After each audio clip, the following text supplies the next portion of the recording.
Hey there, I'm Julie, and this is the Married to Addiction podcast. If you're here, then you're probably what I call my secret sister. We're in a situation we never asked to be in and fighting a battle we never wanted to fight. We're faith-filled women who are married to an alcoholic, and it affects every inch of our lives.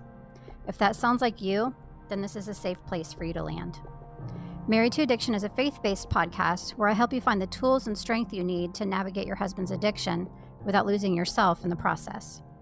So please subscribe and tune in as often as you can, because your husband's recovery is important, but so is yours.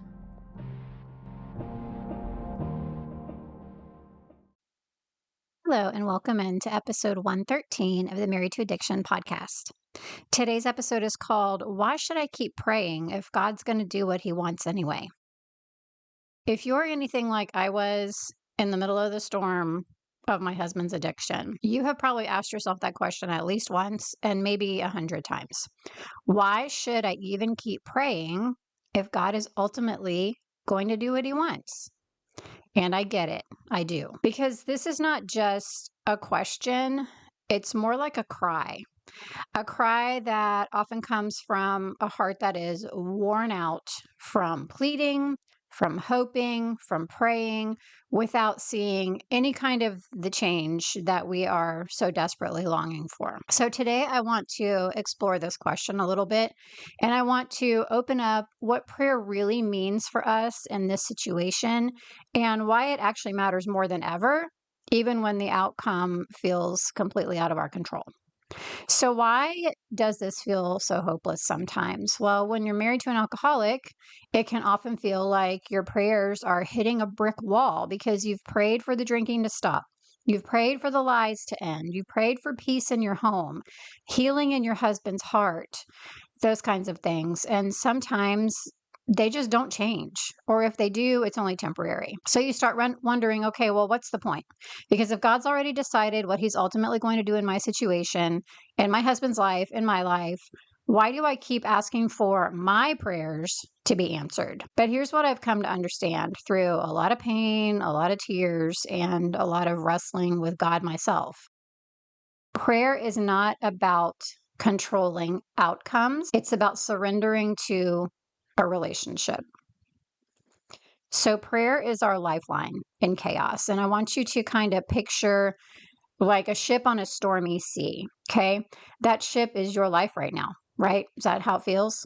The wind is howling, the waves are crashing, you can't see the shore, and prayer is the anchor that holds you steady.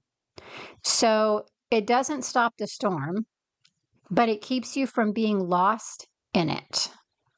Because prayer reminds us that we're not the captain. And honestly, in this situation, don't we kind of already know that? Because no matter how much we beg or try to control or manipulate or love Him through it, we know because we've learned that we can't make Him stop drinking. We can't fix it. But God can anchor us in it, in that storm that is our life right now. Prayer helps to also shift our focus. So often our prayers start out with something like, God, please change him. God, take this away. God, please fix this. And those are honest prayers, and I prayed them constantly back when my husband was addicted. But over time, God began kind of shifting my prayers. So I still prayed for my husband, but I started praying for myself too. Lord, give me discernment. Help me know when to speak and when to stay silent. That is a big one. I know you've heard me talk about that before. Help me not to lash out when I'm hurting. Help me understand better what my husband is going through on his side of things. Help me have compassion. Help me to surrender this to you every single day. And when I started praying prayers like that and making more pleas for myself, things really started to change, not necessarily in my husband right away, but in me, because prayer became less about what I wanted and more about who I was becoming, even in the middle of the craziness. I want you to also remember that even Jesus prayed for a different outcome. If you have ever felt guilty for wanting things to turn out a certain way or for crying out in frustration when they don't, please remember that even Jesus did that. In the Garden of Gethsemane, just hours before the cross, he prayed, "Father, if you are willing, take this cup from me, yet not my will, but yours be done." Luke 22:42. So Jesus knew what was coming. He knew the purpose, but he still asked. Then he surrendered. And if the Son of God could cry out for a different outcome, but still choose to trust God's will, we can too. There were days when my prayers sounded more like pleading, sometimes bargaining, a lot of times even accusing, because I had a lot of anger, and I know you've heard me discuss that here too. I'd say things like, "God, how can you let this keep happening? I've been a Christian since I was a child. Why? Like, how did I end up in this situation, in this life? Or God, don't you see how much this is hurting our family, my husband, my son, my daughters? God, why haven't you answered yet? Where are you?" I remember saying, "Are you even real?" Because it was so dark where I was. And I didn't feel like I could find God anywhere. And I felt abandoned. If you have said prayers like that, or if you have thought things like that, I want you to know that God can handle those prayers. He's not shocked by them. He's not shocked by your pain. He's not offended by your emotion. He's a good father. And just like we don't reject our children when they come to us upset, God does not reject you. So what should prayer look like right now when you're in this situation as the wife of an alcoholic? That's a question I get asked a lot, because prayer in this situation can feel complicated and confusing based on everything we just talked about. I actually created a full lesson inside of the Secret Sister Circle about this, called "What Your Prayer Life Should Look Like Right Now," because this is such a challenging topic sometimes.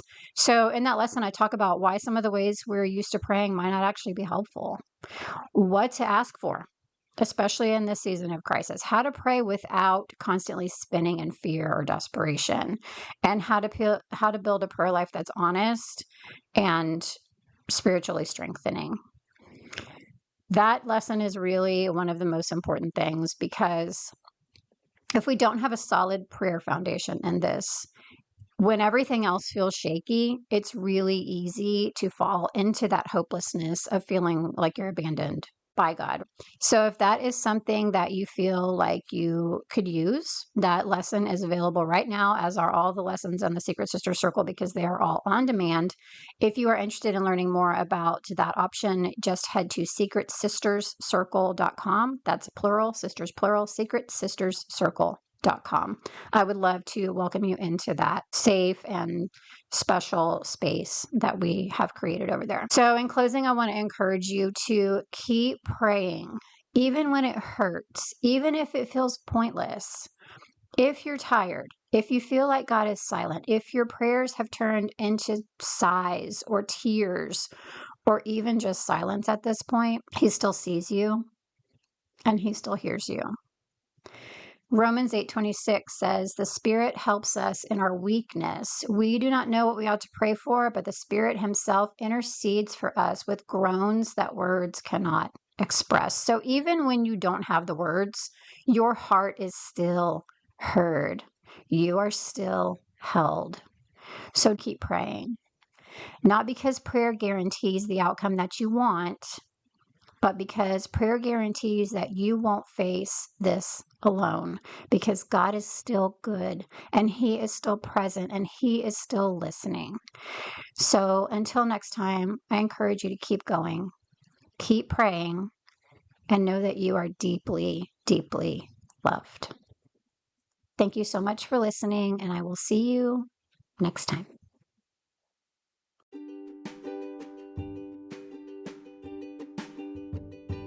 Hey, one more quick thing before I let you go today. Do you follow Married to Addiction on either Instagram or Facebook, or both? If not, I would love to have you join me over there. It's a great place to stay connected with everything that's happening with Married to Addiction. I post updates about my podcast episodes, of course. I post about my freebies. I post about my programs. I post encouragement in the way of Bible verses and things like that. I also post just like some helpful little teaching nuggets sometimes too. So I really think that you would get a lot of value out of that as the wife of an alcoholic. And I would love to have you join me on either Facebook or Instagram, or both. You can find me at facebook.com/married to addiction or just at married to addiction on Instagram. I hope to see you there.